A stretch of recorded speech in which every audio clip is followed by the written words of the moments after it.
Mga ka-59, tips ko para tumagal ka sa pagiging isang gwardiya. Kapag mayroon kang problema sa inyong bahay, huwag mong dadalhin dito sa iyong trabaho kasi maapektuhan yung pagtatrabaho mo.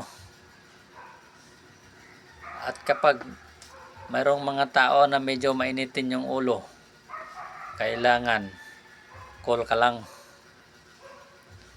Yun ang tips mga ka-59 para tumagal ka sa pagiging isang gwardiya. Kung hindi ka rin lang naman pinipitik yung tainga hayaan mo na siya na magsalita kahit ano pa dyan. Pero kung talagang pinipitik na yung tainga mo, yun na, parang hindi na maganda yun. Yun nga ang sinasabi ang kasabihan na kapag binato ka ng bato, batuhin mo ng bulaklak, pero isama mo yung paso para mas malakas yung impact.